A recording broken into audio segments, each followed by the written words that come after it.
A'udzubillahi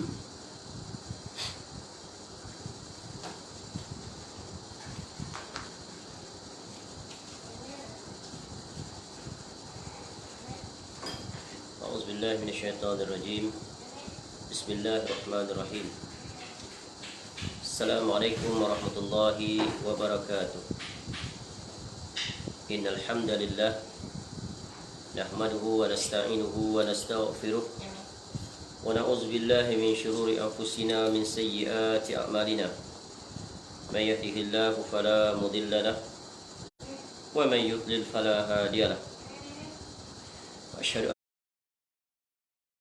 an la ilaha illallah wahdahu la syarika lah wa asyhadu anna Muhammadan abduhu wa rasuluh. Ya ayyuhalladzina amanu taqullaha haqqa tuqatih wa la tamutunna illa wa antum muslimun. Ya ayyuhan nasu taqu rabbakumul ladzi khalaqakum min nafsin wahidah wa khalaqa minha zawjaha wa batha minhuma rijalan katsiran wa nisaa'a. Wattaqullaha alladzi tasaaluna bihi wal arham innallaha kana 'alaikum raqiba. Ya ayyuhalladzina amanu taqullaha wa qulu qawlan sadida yuslih lakum a'malakum wa yaghfir lakum dhunubakum. Wa may yuti'illaha wa rasulahu faqad faza fawzan 'azima. Amma ba'd. Fa inna asdaqal hadits kitabullah. Khairal hadi hadi Muhammad sallallahu alaihi wasallam. Syarul umur muhdatsatuha wa kullu muhdatsatin bid'ah. Kullu bid'atin dalalah wa kullu dalalatin finnar. Allahumma inna nas'aluka ilman nafi'ah. Ya Allah, kami memohon kepada Engkau ilmu yang bermanfaat, wa rizqan thayyiban, dan rezeki yang baik, wa amalan mutaqabbala, dan amal yang diterima. Alhamdulillah, kita bersyukur kepada Allah Subhanahu wa taala yang dapat teruskan kuliah kita pada malam ini dengan mengambil faedah daripada kitab kecil bertajuk Agar Selamat dari Godaan Syaitan, disertai 20 resepi atau kaedah penangkalnya. Dan kita berada pada bahagian kedua, iaitu bagaimana agar selamat dari godaan syaitan dan tipu dayanya.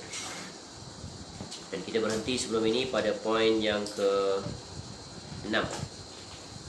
Jadi kita akan sambung pada poin yang ke-7 pada muka surat 62. Jadi bab yang kedua ini memaparkan cara bagaimana untuk kita selamat daripada tipu daya syaitan, di mana di sini dipaparkan sejumlah 20 jalan itu. Ya, dan sekarang kita berada pada jalan yang ke-7 atau cara yang ke-7 agar selamat daripada perangkap dan tipu daya syaitan, iaitu membaca isti'azah. Ya, ini meminta perlindungan daripada Allah Ta'ala daripada kejahatan syaitan. Baik. Isti'azah termasuk salah satu cara untuk masuk dalam perlindungan Allah Ta'ala, yakni dengan membaca A'udzubillahi minasyaitonirrajim, sebagaimana Allah Ta'ala berfirman dalam surah Al-Mu'minun ayat 97 hingga 98. A'udzubillahi minasyaitonirrajim wa qur rabbi a'udzubika min hamazatis syayatin wa a'udzubika rabbi an yahdurun. Dan katakanlah, wahai Rabbku, aku berlindung kepada Engkau dari bisikan-bisikan syaitan, dan aku berlindung pula kepada Engkau, wahai Rabbku, dari kedatangan mereka kepadaku. Jadi sebagaimana yang telah dipaparkan sebelum ini, syaitan akan mendatangi kita kesemuanya secara individu. Setiap orang-orang yang beriman, ya, syaitan akan mendatangi. Untuk apa? Untuk meniupkan tipu dayanya, menghasut, memberikan pelbagai penawaran palsu, ya, dan membisikkan kata-kata jahat agar melakukan kejahatan, kezoliman, dan kemuncaknya agar melakukan kesyirikan dan terjatuh ke dalam kekufuran. Dan Allah Ta'ala telah memperingatkan tentang serangan syaitan ini tanpa henti-henti, supaya kita sentiasa bersiap siaga, sebagaimana Allah ingatkan kita dalam surah Al-A'raf, surah yang ke-7 ayat yang ke-17. Ya, summa la'atiyannahum min baini aydihim wa min khalfihim wa an aymanihim wa an syama'ilihim wa la tajidu aktsarahum syakirin. Kemudian aku akan mendatangi mereka, kata syaitan.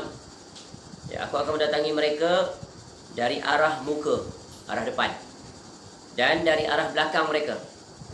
Ya, dari kanan, dari kiri mereka. Dan engkau tidak akan mendapati kebanyakan mereka bersyukur, jadi taat. Maknanya banyak orang yang terjatuh. Ya, banyak orang yang akan menuruti, berjaya diperdaya oleh syaitan. Jadi bagaimana untuk selamat? Jadi jalan ketujuh menjelaskan jalan untuk selamat, yaitu dengan memohon kepada Allah. Ini adalah satu daripada 3 perkara yang Allah berikan kepada kita, senjata yang sangat ampuh agar terselamat daripada kejahatan syaitan dan sekutu-sekutunya, yaitu dengan membaca isti'azah, satu ucapan yang mudah. Namun bukan hanya sekadar ucapan yang akan mendatangkan kesan, yaitu mesti diiringi dengan kefahaman dan kesungguhan, yaitu bergantung harap sepenuhnya kepada Allah Subhanahu wa taala.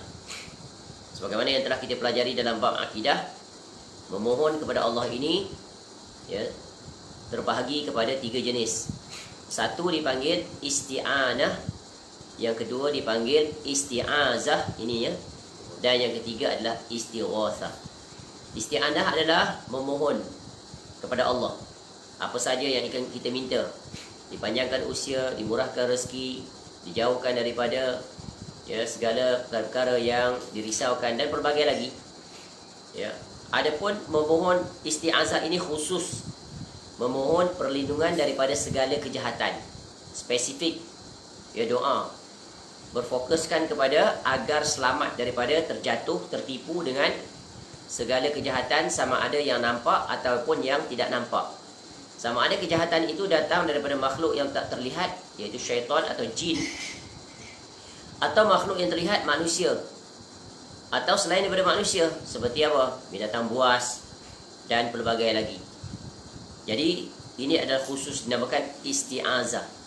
Adapun istighatsah, memohon kepada Allah agar diangkat segala musibah, mara bahaya yang menimpa. Jadi 3-3 ni memiliki fokus yang berbeza. Adapun yang lebih general adalah isti'anah, merangkumi. Baik. Jadi isti'azah ini spesifik agar kita terjauhkan, terselamatkan daripada kejahatan. Dan tentunya kejahatan yang menduduki tangga teratas adalah kejahatan yang didatangkan oleh syaitan dan bala tenteranya. Maka Allah mengajar kita iaitu dengan ucapan, iaitu a'udzubika min hamazati syayatin, ya, wa a'udzubika rabbi an yahdurun. Wahai Rabbku, wahai Tuhanku, aku berlindung kepada engkau dari bisikan-bisikan syaitan, dan aku berlindung pula kepada engkau, wahai Rabbku, dari kedatangan mereka kepadaku. Kerana mereka akan datang, jadi kita kena pasang perisai sebagaimana yang kita sebut. Yang terbaik adalah ya, syaitan tidak boleh datang daripada kejauhan. Kalau dah mendekat, dia sudah menghampiri, letih kita. Ya, lebih banyak tenaga yang perlu dikerahkan. Tapi kalau kita berjaya menghalang dia tidak langsung dapat datang kepada kita, maka itulah yang terbaik. Sebagaimana kita membentengi rumah kita. Bila masuk ke rumah, ya, memberi salam, baca doa. Kemudian ya, di rumah membaca Al-Quranul Karim, khususnya surah Al-Baqarah. Maka tutup pintu rumah dengan membaca pintu tingkap pada waktu maghrib dengan bismillah dan seumpamanya. Maka itu akan membentengi rumah dan seisinya daripada tipu daya syaitan. Baik, berikut ini tempat-tempat yang disyariatkan untuk kita berlindung kepada Allah. Yang pertama adalah dalam solat. Telah dijelaskan riwayat tentang Uthman bin Abil As radhiyallahu anhu yang datang kepada Nabi sallallahu alaihi wasallam sambil berkata, "Wahai Rasulullah, sesungguhnya syaitan menghalangi aku dari solat dan bacaanku. Syaitan mencampuri solatku dan membuatkan keraguan dalam diriku." Maka Rasulullah sallallahu alaihi wasallam bersabda, "Dzaka syaitanun yuqalu lahu khanzabun, fa iza ahsastahu fata'awwal billahi minhu. Wakil ala yasarika thalatha." Ya, itulah ya, ulah syaitan. Ya, perbuatan syaitan, kerja syaitan. Namanya adalah khanzab. Apabila engkau merasakan hal itu, maka berlindunglah kepada Allah Subhanahu wa taala darinya dan meludahlah ke sebelah kirimu 3 kali. Jadi solat adalah tempat yang paling utama. Syaitan akan masuk untuk ya mengganggu, ya, melepaskan serangan-serangannya, ya, dengan pelbagai jurus-jurusnya. Ya. Jadi bagaimana untuk selamat daripada tipu daya syaitan? Jadi mana syaitan menyebabkan kita mula, ya, mula keluar daripada solat. Keluar bagaimana? Iaitu kita tidak tahu yang sedang kita bersolat, tapi kita diganggu dengan pelbagai apa? Pelbagai kesibukan yang tidak ada kena-mengena dengan solat. Ya, ketika mendirikan solat, ya, dia mula ingat itu dan ingat ini. Ya, urusan dunia masuk ke dalamnya, dan ini adalah perkara yang paling sulit khususnya di zaman sekarang. Kerana apa? Kita tersibukkan dengan pelbagai urusan dunia, banyak sekali gangguan-gangguan. Jadi sebab itulah, untuk selamat, ya, agar solat itu berjalan dengan baik, yang pertamanya bagaimana?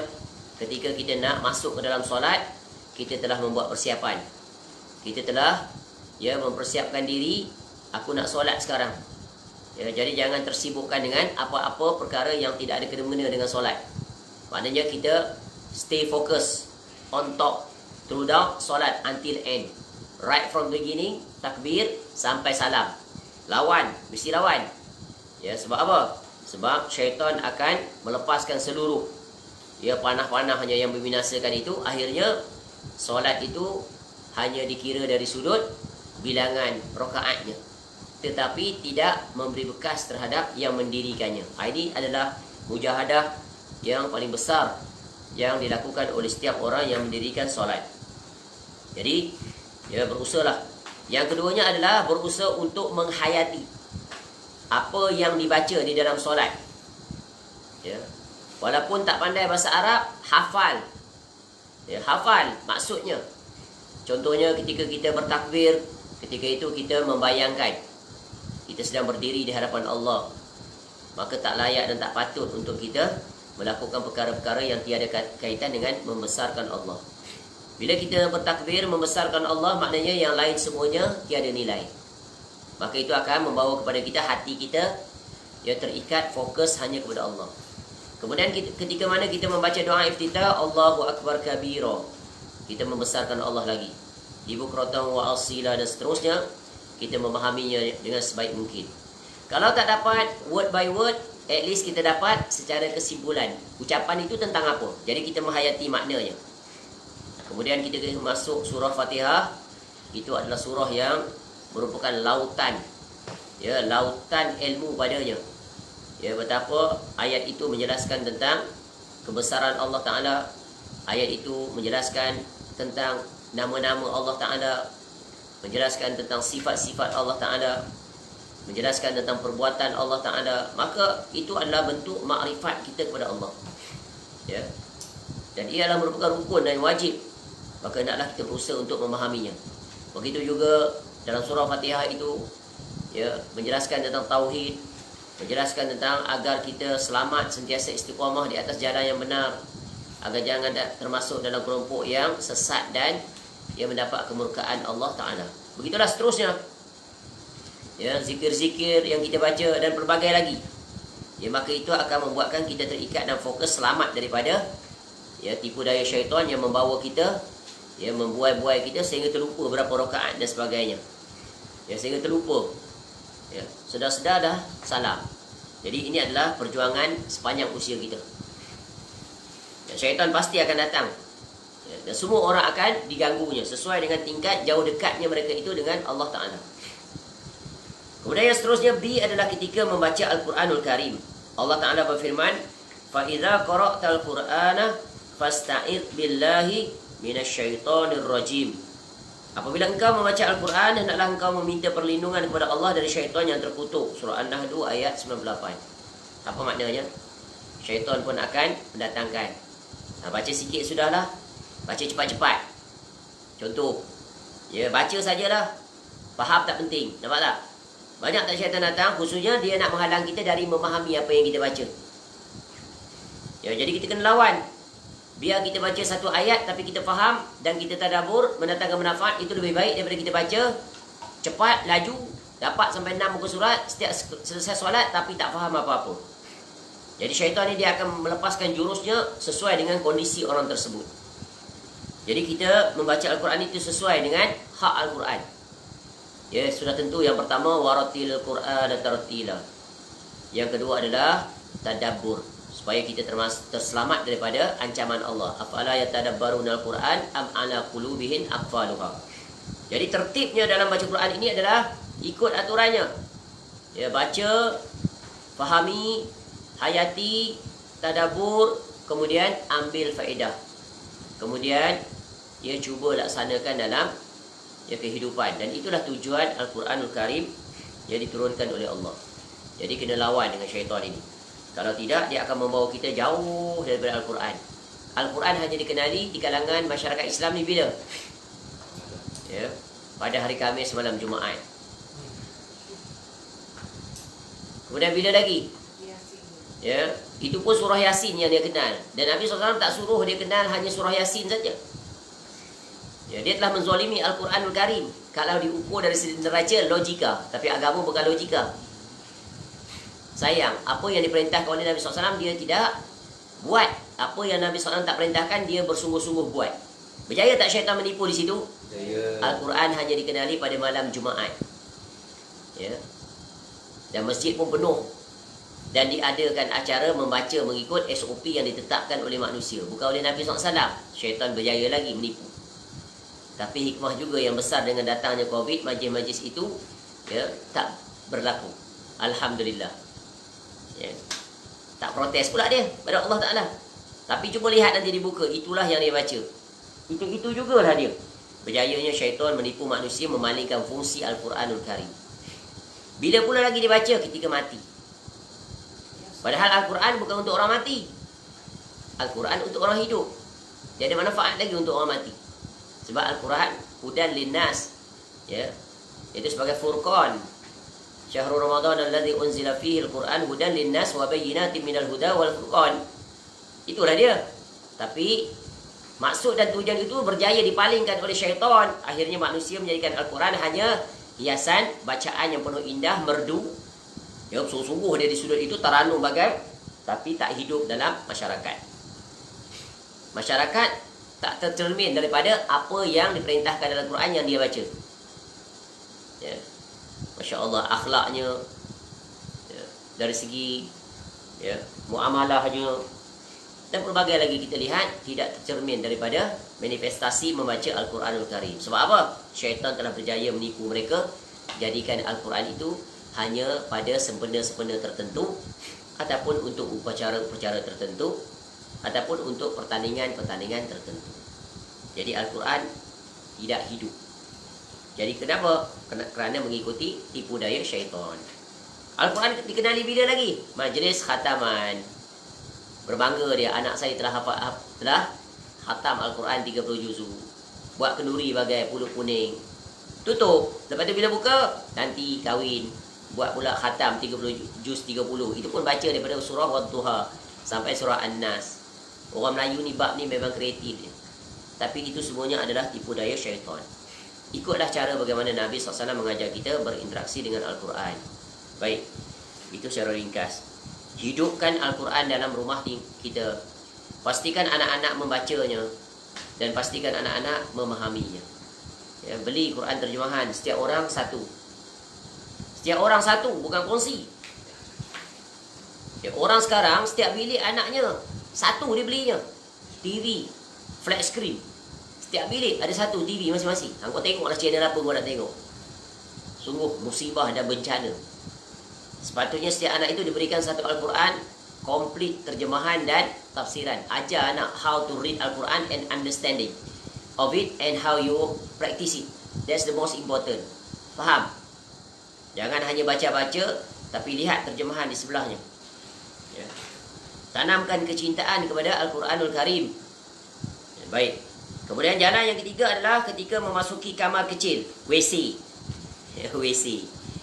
WC apa ya? Toilet. Toilet. Indonesia bilang WC atau rumah kecil atau toilet. Toilet bahasa Inggeris ni.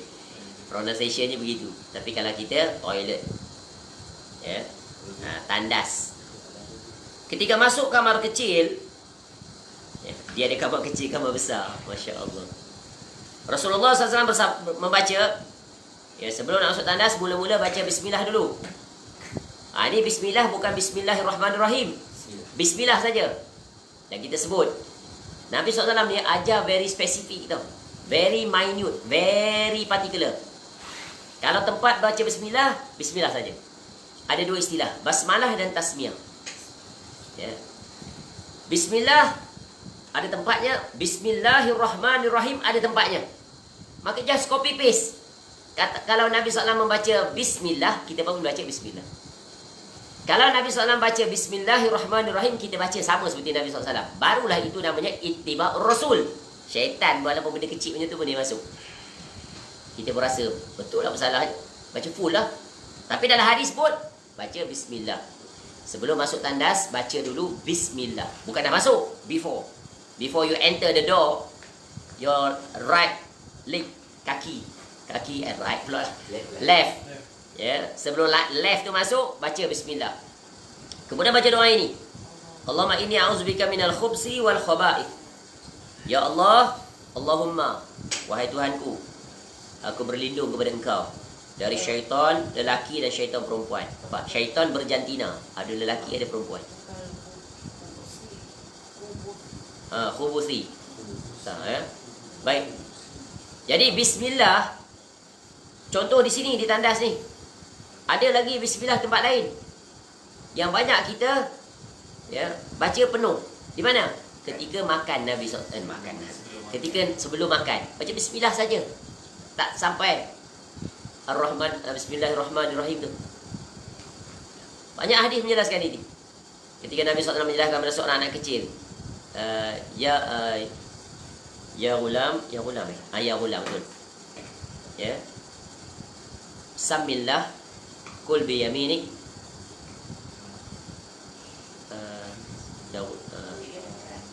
Ambil adik. Samillah kul bi yaminik. Tak ingat. Tapi 3 perkara Nabi SAW pesan dalam makan. Ya. Makan dengan tangan kanan, baca bismillah, makan dengan tangan kanan, ambil yang paling dekat. Ya. Tengok hadis tu, tak ingat. Samillah kul bi yaminik. Kul mimma yali. Tak ingat Allah. Nampak tak? Bismillah. Apa lagi tempat Nabi SAW baca bismillah? Ketika menyembelih. Sembelih tak baca bismillahirrahmanirrahim. Bismillah, Allahu akbar. Ya. Keluar rumah juga. Bismillahi tawakkaltu 'ala Allah. La haula wala quwwata illa billah. Nampak? Bismillah. Jadi kita ikut Nabi SAW ajar begitu, kita ikut. Kita tak berani nak tambah, tak berani nak kurang. Sebab Nabi SAW yang menjelaskan, kalau itulah yang terbaik, maka kita buat. Kalaulah pada anggapan kita baca penuh bismillahirrahmanirrahim itu yang terbaik, tentu Nabi SAW dah ajar dulu dah. Nampak tak? Sebab tu para ulama salaf buat satu kaedah. Ibnu Katsir rahimahullah sebut, "Lau kana khairan lasabaquna ilai." Jika perkara itu baik, tentulah mereka dulu dah buat, para sahabat. Ya, mereka ikut apa yang dibuat oleh Nabi sallallahu alaihi wasallam. Baik. Jadi ini ketika masuk, sebenarnya ketika keluar pun ada. Betul kan? Ghufranaka. Tapi keluar dah selamat dah. Syaitan tak ganggu. Syaitan lain pula take over. Betul. Tapi di tandas, yang duduk dalam tandas dia ada syaitan dia. Ya. Tu syaitan jantan dan betina. Minal khubuthi wal khaba'ith. Baik. Yang seterusnya. Ya. Bertaus ketika mana? Ketika marah. Ketika ada 2 orang yang saling mencaci di hadapan Nabi SAW. Ni sahabat saling tengah bergaduh. Hingga salah seorang dari keduanya marah. Dan memang kalau bergaduh, ya ujungnya adalah kemarahan. Ya. Dan memang marah ni adalah salah satu punca utama pergaduhan. Kalau tak dikendali sesuai dengan aturan syariat, akan membawa kebinasaan, permusuhan. Kemuncaknya akan membawa apa? Pukul-memukul boleh membawa kematian. Itu okey lagi. Okey lagi maknanya tetap dosa besar. Yang paling KO apa? Membawa kepada kekafiran dengan keluarnya ucapan yang menyebabkan kafir, ya, dan sebagainya, sumpah, seranah dan berbagai. Rasulullah SAW bersabda, "Inni la a'rifu kalimatan law qala laha la dhahaba anhu alladhi yajid. A'udzubillahi minasyaitonir rajim." Sesungguhnya aku mengetahui suatu kalimat yang apabila dia ucapkan yang bergaduh tadi tu, iaitu a'udzubillahi minasyaitonirrajim. Jadi aku berlindung kepada Allah dari syaitan yang terkutuk, sambil dia membaca ucapan ini. Tapi bukan hanya sekadar membaca. Dia membaca maknanya dia ingat pada Allah. Dia tak ingat lagi kepada kemarahan tadi. Hilang kemarahan bila ingat pada Allah. Mohon berlindung daripada syaitan. Mana dia kata apa? Marah ini daripada syaitan. Maka dapat meredakan dan meredam kemarahan. Sebab marah yang tak terkendali itu adalah hasil daripada emosi yang dihembuskan oleh syaitan. Lihat orang marah, mukanya memerah. Kalau orang warna kulit putih nampak merah hidu-hidu. Telinga merah, semua merah. Maknanya syaitan sedang berada di situ, melalui darah-darah manusia. Laju dia, operasi dia berjalan lancar. Sebab apa? Pergerakan darah lancar berjalan. Tu. Baik. Jadi ingat, ketika marah, kita dah terjelaskan dalam hadis sebelum ini. Nabi SAW pesan, la taghdab. Laki tu tanya lagi, Nabi SAW kata lagi, la taghdab. Ini marah yang mana ni? Marah yang tak sesuai dengan aturan syariat, iaitu marah yang tercela. Adapun marah yang terpuji, maka itu disyariatkan. Marah melihat kemaksiatan, marah melihat anak-anak tidak melakukan ketaatan pada Allah, marah melihat anak-anak membazir masa. Ini semua marah yang disyariatkan. Marah anak tak mengaji, marah anak tak solat, pelbagai, itu wajib kena marah. Bahkan kemuncak tindakan boleh dikenakan tindakan denda. Jadi marah ini adalah berkaitan dengan kebiasaannya kemungkaran. Sebab itu Nabi SAW pesan, marah yang sesuai dengan aturan syariat ni ialah bila melihat kemungkaran. Man ra'a mungkaran falyughayyir biyadi, fa in lam yastati' fa bilisani, fa in lam yastati' fa biqalbi, wa dzalika ad'aful iman. Tiga ni mesti ada. Kalau tengok maksiat, anak dia tak solat pun happy je. Yang penting anak aku dapat straight A. Tak solat tak apa, tak dengar kuliah pun tak apa, tak pergi masjid pun tak apa. Ini musibah. Musibah yang sungguh membinasakan nanti kedua ibu bapa di negeri akhirat. Dan syaitan berjaya. Banyak ibu bapa lebih mengutamakan urusan dunia anak-anaknya. Belajar bersungguh-sungguh. Pergi tuition itu, tuition ini. Jangan diganggu dia. Sampai membiarkan anak tidak solat. Ini sungguh satu musibah. Berjaya dalam urusan dunia, tapi tiada guna kalau gagal dalam urusan akhirat. Peperiksaan dunia kita gagal, it's okay, still okay. Sebab apa? Sebab boleh kita betulkan semula gagal dalam urusan dunia, betul kan? Exam fail, boleh ambil semula tak biasa? Boleh. Dan bukan bermakna exam fail kehidupan, tak. Tapi kalau exam akhirat fail, boleh resit tak? Boleh re-exam tak? Tak boleh. Di negeri akhirat, there is no way out. That's it. Nampak tu? Jadi ibu bapa ingat, ini kewajipan kena ingatkan anak. Sebab itu didiklah anak-anak sejak daripada kelahiran. Sebelum kelahiran lagi, dia anak-anak yang dah lahir lah, kena didik dia. Ajar. Ni anak kecil lagi 2 tahun dah bagi handphone pada dia. Tengok cerita ni. Anak tu 2 tahun dah cekap tu, operate handphone. 2 tahun, 3 tahun hang kau duduk sini, senyap main kat sini. Dedahkan anak sejak kecil 2-3 tahun lagi dengan cerita itu, cerita ini, kartun, walaupun dia kartun. Main game pula. Anak kecil pandai main game. Ayah dia pun main game juga tu sebelah. 12 tak tidur lagi, 12.30 tak tidur lagi, pukul 1 tak tidur lagi si ayah tu. Ini ayah-ayah zaman moden. Penyakit. Sebab apa? Dia dah biasa waktu muda. Waktu student dulu main game. Sekejap lagi dia kahwin pun main game juga. Padahal dah beristeri, dah ada anak. Ini sungguh musibah, malapetaka yang sangat besar akibat handphone, HP. Jadi kita kena atur sampai pukul berapa handphone tu kita nak pakai. Waktu tidur. Urusan perniagaan siang saja, jangan sampai ke malam. Ni sampai ke malam niaga. Si isteri, bukan si suami. Siapa yang masuk dalam dia tu? Duduk atas katil, duduk balas-balas. Patut ke? Malu tak? Malu. Bayangkan orang tu ada depan kita, physically. Dia duduk depan kita. Ini tertipu dengan dunia. Letak dalam perniagaan tu. Niaga saya daripada pukul 9 sampai pukul 4 atau pukul 5. The rest, me time. Not public time. Faham? Contoh tempat lain. E, iaitu memohon kepada Allah di pagi dan sore hari, ya Pak? Ya Bu? Mbak, ngerti? Ngerti dong. Ya, di pagi hari dan sore. Sore hari, pagi dan petang. Ya, sebagaimana yang diajarkan oleh Nabi SAW kepada Abu Bakar As-Siddiq radhiyallahu anhu, yakni membaca Allahumma fatiras samawati wal ard, alimal ghaibi wasyahadah, la ilaha illa anta, rabba kulli syai'in wa malikahu, a'udzubika min syarri nafsi wa min syarri syaitan wa syirkihi, wa an aqtarifa ala nafsi su'an au ajurrahu ila muslim. Ini doa apa ni? Zikir pagi petang. Beli zikir pagi petang tu, bagi satu-satu kat anak. Suruh baca. Ya, bangun pagi lepas subuh setelah berzikir, lepas baca Quran, baca zikir pagi petang. Ya. Kalau tak boleh baca semua, baca yang utama. Contoh, jangan lupa baca 3 kul, ayatul kursi, sayyidul istighfar, selawat pada Nabi SAW, raditu billahi rabba, ya, minta kesihatan, Allah ma'afini fi badani, dan sebagainya lagi. Itu penting, ayatul kursi itu dan sebagainya. Ya. Kemudian a'udzubika kalimatillahi tammah, bismillahirrahmanirrahim, la yadurruhu ma'asmihi, baca.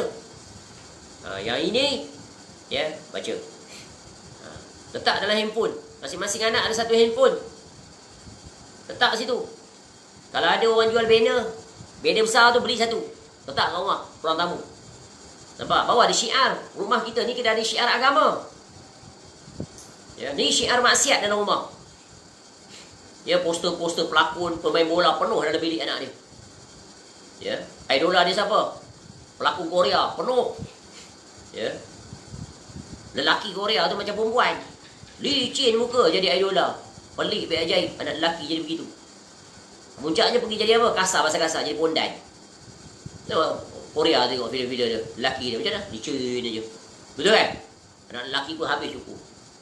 Tu kata ulama salaf dulu. Kata-kata dia kata, kalau dulu para ulama salaf digambarkan ketika mereka menangis disebut basah janggut mereka. Anak-anak sekarang bila menangis disifatkan basah pipi mereka. Apa beza? Tengok statement, kita tengok. Menangis dia teresak-esak, betapa kesedihannya amat dalam sehingga basah pipinya. Nampak tak? Beza tak generasi salaf yang berjalan di atas sunnah Nabi SAW? Disebut bila mereka menangis disifatkan apa? Basah janggut mereka. Tengok Nabi SAW menjelaskan tentang seorang lelaki Ansar, sekejap lagi dia akan lalu ahli syurga. Lalu dia. Ya. Nabi SAW gambarkan dia, iaitu bila dia lalu, ya, basah pada wajahnya, dia menjenjing slipper je di sebelah kiri, ya, di tangannya, kemudian basah janggutnya. Esok Nabi SAW sebut juga sama, akan datang lelaki, ya, bekas wuduknya basah janggutnya. Esok datang lagi hari ketiga, basah janggutnya. Dia ringkaskan hadis itu. Ya, apa sebab Nabi SAW sebut dia ahli syurga? Salah seorang sahabat, Abdullah bin Amr al-As radhiyallahu anhu, pergi duduk rumah dia, tidur nak tengok apa amalan dia ni. Sehingga Nabi SAW sebut, seorang lelaki Ansar tak dikenali. Para sahabat yang lain itu hebat-hebat. Abdullah bin Amr al-As radhiyallahu anhu hebat para sahabat ni. Tapi hebat macam tu pun tetap, Masya Allah, nak tengok ni apa special ni this particular person. Tak glamour pun, istilah bahasa sekarang lah, tak kenal langsung. Pergi tengok 3 hari duduk, tidur, malam bangun tengok apa malam-malam buat qiyamul lail ni barangkali ni. Alim ni tak. Bangun-bangun, tersedar tidur, berzikir kepada Allah, tidur balik. Tu. Ada orang yang Allah beri keistimewaan. Dia tak bangun malam, tapi bila dia bangun malam, dia berzikir kepada Allah. Kemudian dia tidur balik. Kan sunnah kan, kita bangun malam kita ada ucapan, betul kan? Ucapan-ucapan tu, tidur balik dia. Lalu pada hari yang ketiga dah selesai, dia pun nak minta diri keluar. Dia kata, aku sebenarnya bukan bergaduh dengan ayah aku dalam satu riwayat, tapi aku dengar Nabi SAW sebut kamu ni ahli syurga. Jadi aku nak tahu apa amalan kamu. Lelaki tu kata apa? Itulah yang kamu lihat, itulah yang aku buat. Tak lebih, tak kurang. Hebat tak para sahabat ni? Kalau kita sahabat besar datang, tak pernah bangun malam. Jangankan tu, dia datang pak mertua saja. Oh, tak pernah bangun subuh awal. Pak mertua datang, bangun awal pada pak mertua. Kejut pak mertua lagi. Contoh. Masya Allah. Tak ada dia. Macam tu juga. Nampak tak? Ini orang hebat. Ketika di keramaian, ketika bersendirian, sama. Apatah lagi, ya ketika ada orang, sama. Tak menunjuk-nunjuk, nampak? Lalu bila dia nak keluar, dia panggil balik Abdullah bin Amr. Sebenarnya ada satu perkara yang aku buat, iaitu aku tak pernah hasad pada seseorang, tak pernah dengki kepada seseorang. Lalu kata Abdullah bin Amr radhiyallahu anhu, inilah yang sulit untuk kami lakukan. Nampak tak? Penyakit yang paling membinasakan yang menyerang semua manusia, khususnya orang yang glamour-glamour, ustaz ke, tok guru ke, organisasi ke, ya, siapa saja, adalah penyakit hasad. Tak boleh tengok orang lebih, ya, terutamanya di kalangan agama, tengok ramainya follower, ramai pengikut, wah, dia mula lah dengki. Itu penyakit, ya, penyakit. Masya Allah. Semoga Allah jauhkan kita daripada perkara tersebut. Kemana orang kita? Baik, masuk balik. Ya. Rasulullah SAW pun mengajarkan untuk membaca surah Al-Ikhlas dan Al-Mu'awwizatain, jadi surah Al-Falaq dan surah An-Nas. Surah ke-100 berapa ni? 12 dan 13 dan 14. Alhamdulillah.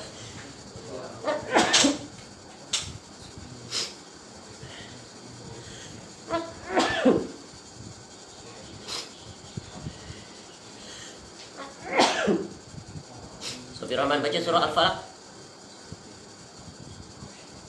dan surah An-Nas. Bismillahirrahmanirrahim. Qul a'udzu birabbil falaq min syarri ma khalaq wa min syarri ghasiqin idza waqab wa min syarri naffatsati fil 'uqad wa min syarri hasidin idza hasad. Bismillahirrahmanirrahim. Qul a'udzu birabbin nas malikin nas ilahin nas min syarril waswasil khannas alladzi yuwaswisu fi sudurin nas minal jinnati wan nas. Baik, ayat ni sebenarnya kita ketahui, ya, ayat yang dimulai dengan memohon perlindungan. Ta'awuz, a'uzu, aku zu, berlindung. Jadi ni di antara surah yang paling banyak kita baca di pelbagai tempat. Khususnya selepas solat jangan tinggal, ya, zikir pagi petang, sebelum tidur, ya. Jadi kita tempatkan surah ini di tempat yang telah ditempatkan oleh Nabi sallallahu alaihi wasallam. Jangan kita tempatkan surah ini di tempat yang tak ditempatkan oleh Nabi SAW. Apa contoh? Ada orang menempatkan surah ini sebelum solat. Sebelum nak takbir tu, dia baca Qul a'udzu birabbin nas malikin nas. Nabi SAW tak gazetkan di situ. Sebab tu ketika solat, cukup berdiri, fokus, niat nak solat, takbir, langsung. Orang sekarang banyak sekali kaifiah dia letak sebelum nak berdiri solat ini. A'udzubillahi minasyaitonirrajim. Qul a'udzu birabbin nas. Kemudian dia usolli. Dan kadang-kadang ada baca-baca lain yang dia baca. Padahal Nabi SAW tidak tempatkan di situ. Jadi jangan menempatkan sesuatu yang tak ditempatkan oleh Nabi SAW. Kalau kita buka kitab-kitab fiqh pun semua tak akan kita temui ucapan itu.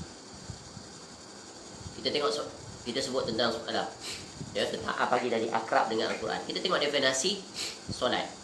Dimulai dengan takbir, diakhiri dengan salam. Dengan, ya, dengan apa? Itu niat. Ya. Jadi ini adalah yang diajar oleh Nabi SAW. Berapa banyak orang yang tertipu dengan tipu daya syaitan dengan mengkaifiahkan sesuatu yang tak dikaifiahkan oleh Nabi SAW. Seorang yang benar-benar ittiba' Rasul, dia sangat teliti dalam bab ini. Kenapa? Bila dia melakukan sesuatu yang tak dilakukan oleh Nabi SAW, bermakna dia telah menyelisihi Nabi SAW. Ingat kaedah tadi. Kalaulah perkara itu baik, memberikan kesan, ada faedah, tentu Nabi SAW telah meletakkannya. Apatah lagi ini bab untuk berlindung daripada kejahatan syaitan. Tentu Nabi SAW menjelaskannya. Tengok, nak masuk tandas pun Nabi SAW menjelaskan. Tentulah di solat itu lebih utama Nabi SAW menjelaskan. Oh, sebelum nak solat, sebelum kamu nak bertakbir, baca ni, a'udzubillahi minasyaitonirrajim. Baca Qul a'udzu birabbin nas. Barangkali baca ayatul kursi. Sebab ini semuanya ayat-ayat untuk menampan diri. Tak.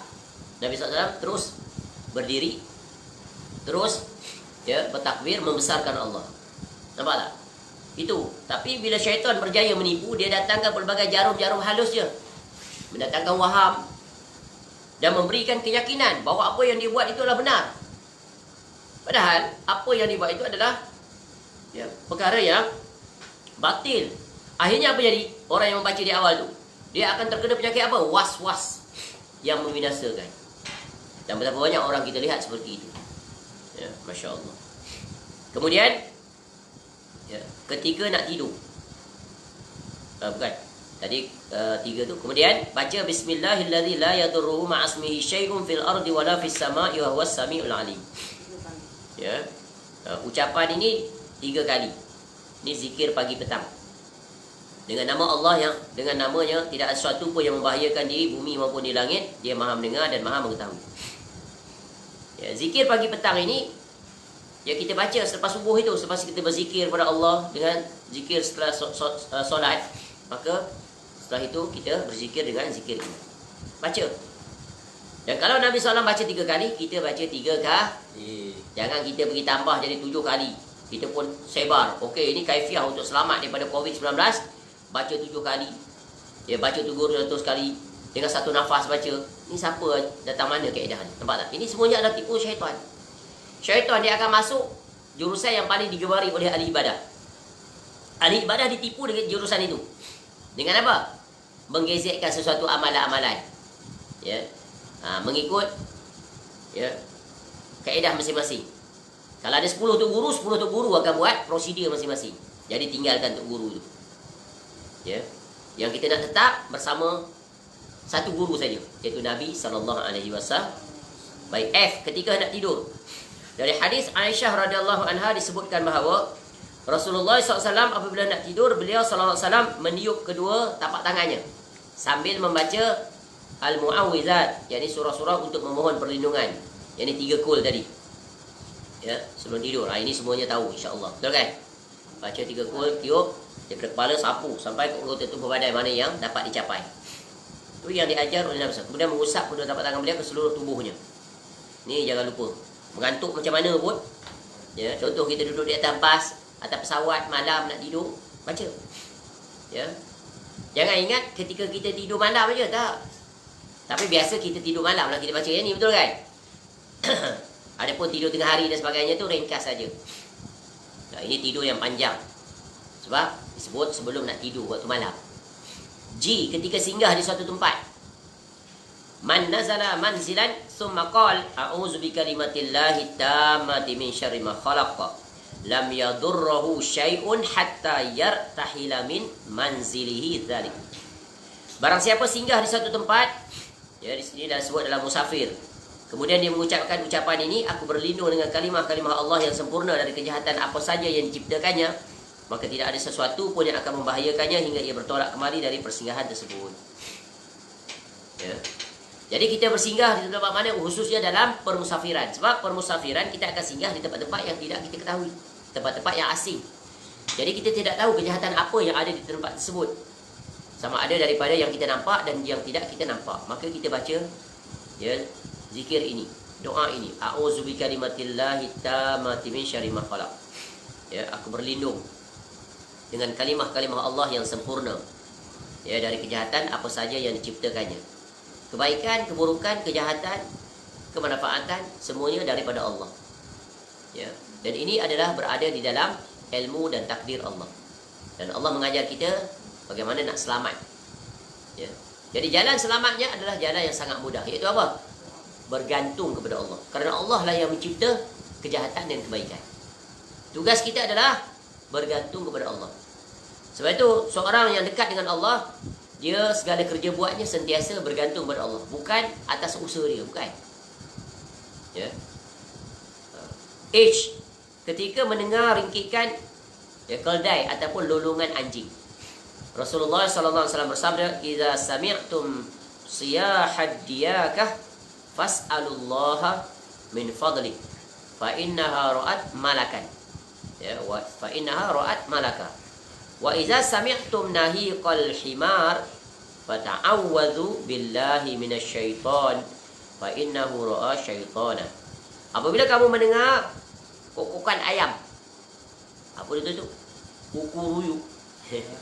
Kokokan ayam. Ayam kokok. Ayam jantan, ayam kokok. Tapi ada juga ayam tina kokok. Ada benda yang unik berlaku di ayam ni. Ya. Lazimnya ayam jantan yang kokok. Tapi ayam tina ada juga kokok. Itu kira unik. Ayam betina bertelur. Tapi ayam jantan juga ada yang bertelur. Kecil aja telur dia. Unik. Tu. Masya Allah. Barangkali kena buat kajian. Kenapa ayam jantan boleh bertelur kan? Kecil pula.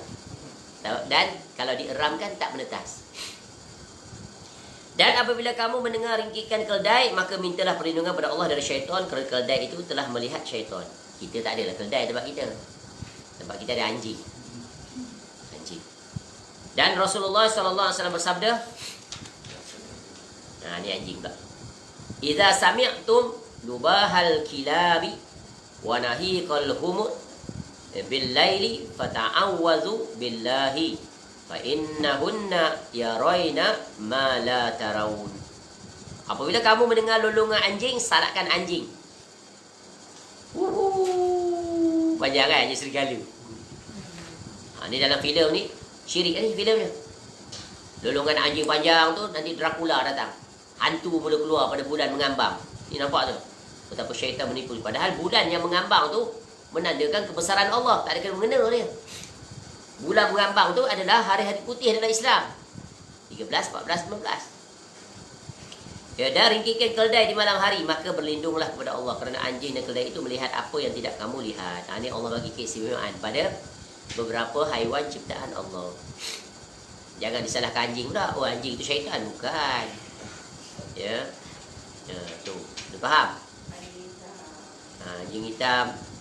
Ya, tak salah orang hitam ni syaitan, pergi balik membunuh dia, tak boleh. Ya, kecuali lah mendatangkan mudarat. Ketika ada keraguan dalam masalah akidah, ini paling berbahaya. Ya.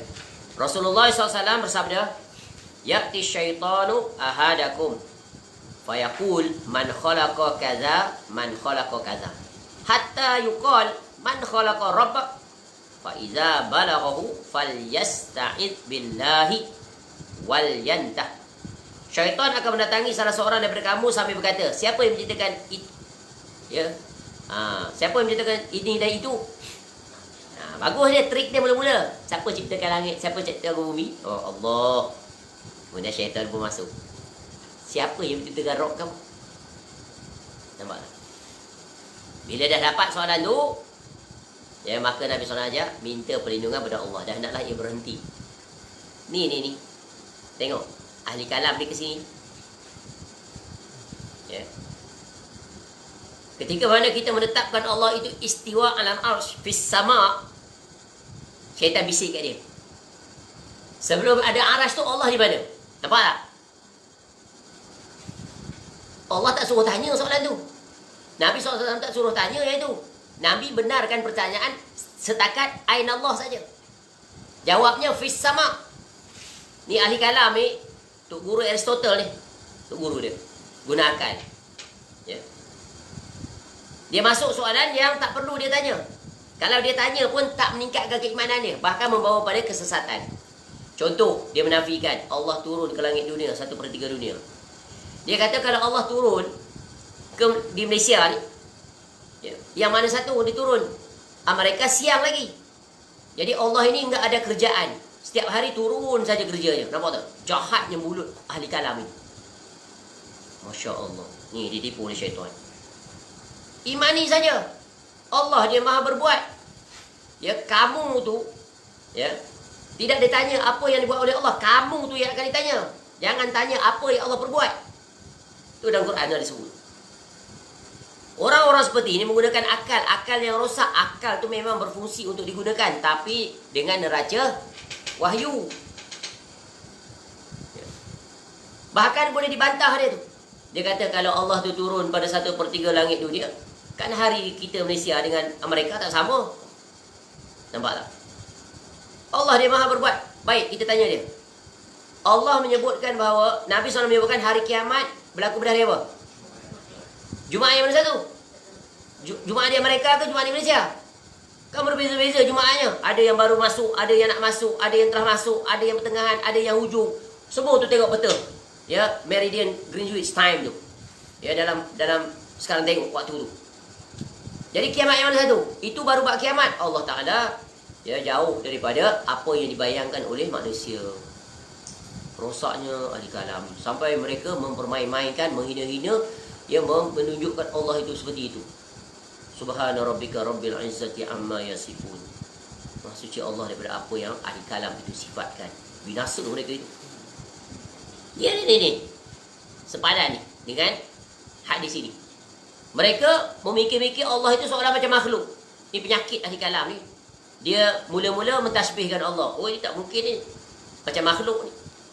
Dia pergi, oh ini bertempat ni. Nabi SAW yang menjelaskan. Allah Ta'ala sendiri yang menjelaskan tentang dirinya. Dia istiwa alal arsh, kita imani. Tetapkan apa yang ditetapkan oleh Allah. Jangan banyak tanya. Diri kamu sendiri pun kamu tak boleh jawab. Betul kan?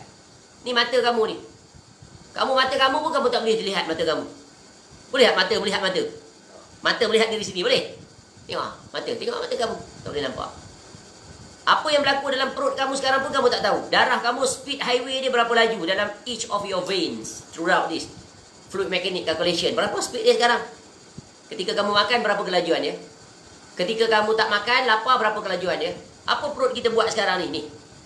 Usus ni sedang buat apa sekarang? Tak boleh jawab kan? Diri kamu sendiri pun kamu tak mampu untuk nak address and explain. Apatah lagi tentang Allah. Inilah bencananya ahli kalam. Binasa mereka itu. Dia menggambarkan Allah itu seperti makhluk. Kemudian dia tuduh pada orang yang menetapkan apa yang Allah tetapkan. Nampak? Sebab itulah dia. Tinggalkan ahli kalam. Tinggalkan ilmu kalam. Sebab dia bukannya ilmu Islam. Dia ilmunya Aristotle and the gang. Masya Allah. Baik. Sebab itu para imam mazhab kita melarang belajar ilmu kalam. Binasa. Semua imam melarang. Dia ikut imam mana ni? Dia ikut imam mana? 4 mazhab tu. Mana imam mana dia ikut? Ya, apatah lagi para sahabat Nabi SAW. Lagilah tak ada satu pun membicarakan tentang Allah Ta'ala dengan ilmu kalam. Apatah lagi Nabi SAW. Padahal ilmu kalam ada tak kalau nak ikutkan? Sebab ilmu kalam tu dari Aristotle, kerajaan Romawi tu. Hercules tu. Kan ada sahabat Nabi SAW berasal daripada Romawi. Siapa? Bukan Salman Al-Farisi. Siapa daripada Romawi? Suhaib Ar-Rumi radhiyallahu an. Nampak tak? Dia mesti tahu benda-benda tu. Kalau ikutkan sebab datang daripada Rom. Kita lah macam datang dari Malaysia. Kita pergi ke Arab jadi rakyat Arab. Orang tanya tentang kita Malaysia. Tahu tak apa kita ni? Apa budaya kita, culture kita, kepercayaan semua kita bawa ke sana. Kita bawa ke sana, kita cuba nak asimilisasi. Tu kalau kita bawa. Tapi bila ada Islam, larang. Tak boleh. Tak boleh. Ya, adat kamu ni melanggar. Ya. Nabi SAW interview terus. Tak boleh. Ketika Umar radhiyallahu anhu baca apa tu? Taurat. Dilarang oleh Nabi SAW. Ya. Cukup Quran ada. Kau nak baca sibuk di situ apa? Sekejap lagi kena syubhat. Itu setara Umar radhiyallahu anhu. Kita ni lagi dah tak ada tara langsung. Jangan cuba-cuba nak masuk pada benda yang kita akan terkena racun yang membinasakan. Ya, ada tidak? Nak habis dah. J, ketika jima. Ni hubungan suami isteri. Ya, Rasulullah SAW bersabda, "Lau anna ahadahum idza arada ay ya'tiya ahlahu qala bismillah Allahumma jannibna syaitan wa jannibish syaitana ma razaqtana fa innahu in yuqaddar bainahuma waladun fi dzalika lam yadurruhu syaitanun abada." Seandainya salah seorang daripada mereka apabila hendak melakukan hubungan suami isteri mengucapkan doa ini, ya, dengan menyebut nama Allah, ya Allah jauhkanlah syaitan dari kami dan jauhkanlah syaitan dari anak yang kau kurniakan pada kami. Lalu suami isteri itu dikurniakan anak dari hubungan tersebut, maka syaitan tidak akan membahayakan anak itu selamanya. Ini doa. Tak tahu Arab, cukup Melayu. Niat saja. Boleh. Ya. Tu. Ini bagi orang nak berkahwin. Ini dia kena belajar. Ya. Kemudian itu sebagai permulaan. Kemudian kena didik anak dan sebagainya. Tidak cukup dengan yang ini. Kena pastikan anak itu belajar. Dah lah kita tak pandai bahasa Arab contohnya. Jangan anak kita juga tak kerti bahasa Arab. Sebab tu kena hantar anak semuanya pandai sekolah agama. Dia dah ada kunci dia. Ya. Atur laluan dia. Ya. Apatah lagi di zaman sekarang, lebih urgent anak untuk pandai bahasa Arab, pandai agama supaya dia selamat. Sebab kalau nak jadi senang dalam kehidupan, ajar anak berusaha, berdikari, bekerja, berniaga, ya, berusaha sendiri, lagi mudah memiliki kemuliaan harga diri. Betul kan? Waktu kita atur sendiri. Nikmat tak? Ya. Waktu kita atur. Jual lah burger tepi jalan, yang penting halalan thayyiban. Contoh. Yang terakhir, K, ketika bermimpi dengan mimpi buruk. Nabi SAW bersabda, ar-ru'ya as-salihatu minallah, wa ru'ya as-saw'u minasyaitan. Ya. Ar-ru'ya as-saw'u minasyaitan, faman ra'a ru'ya fakariha minha syai'ah falyanfus an yasari wa yata'awwadz billahi minasyaitan la yadur. Ya, la yadur. Mimpi yang baik itu dari Allah, sedangkan mimpi yang buruk dari syaitan. Mimpi ini nikmat. Bila mimpi itu adalah mimpi yang mendatangkan kebaikan. Betapa banyak orang yang mendapat hidayah melalui mimpi, betul kan? Berapa banyak orang yang bermimpi bertemu dengan perkara-perkara yang mendatangkan kebaikan baginya. Dan kemuncak mimpi yang paling menikmati adalah bermimpi dengan Nabi, berjumpa Nabi SAW. Ya, bermimpi, berjumpa dengan orang-orang yang soleh, yang memberikan nasihat. Tapi mimpi bukan hujah, bukan dalil. Datang seorang berpakai jubah putih, sorban bagai, bertongkat lagi. Wahai anakku, aku membawa satu hadiah istimewa untukmu.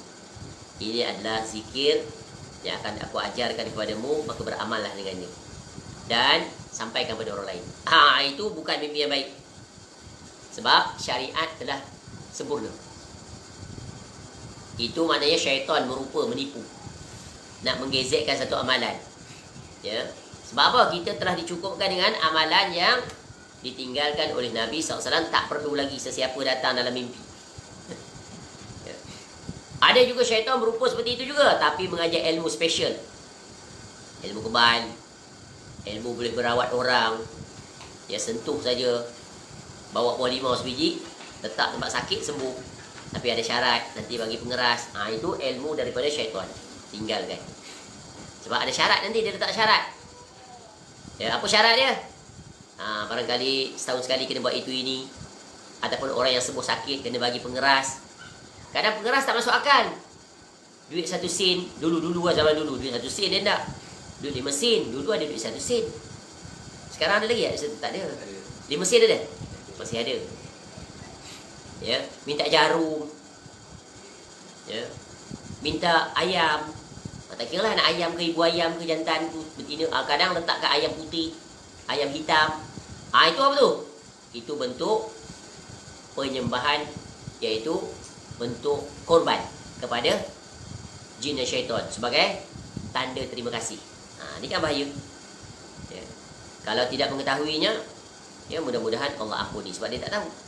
Tapi kalau dah tahu, wajib tinggalkan. Dan wajib disampaikan, bagi tahu. Jadi, jika seorang bermimpi dengan satu mimpi yang tidak menyenangkan, maka meludahlah sebelah kiri. Ludah tu sebagai isyarat, bukan press, kumpul, sekali. Padan muka kau syaitan. Bukan begitu. Kalau kita kata padan pada syaitan, syaitan gebuk balik. Dia suka kalau syaitan tu dikutuk. Dilaknat. Kita kena ikut kaedah Nabi SAW. A'udzubillahi minasyaitonirrajim. Sepak batu, celaka syaitan. Sonok syaitan. Sebab apa? Dia dibesarkan. Sebab apa membesarkan dia? Sebab kita tu sebab syaitan. Itu contoh. Ya, jadi ucap, ya Allah. Ya, ucap sebagaimana yang diajar oleh Nabi SAW.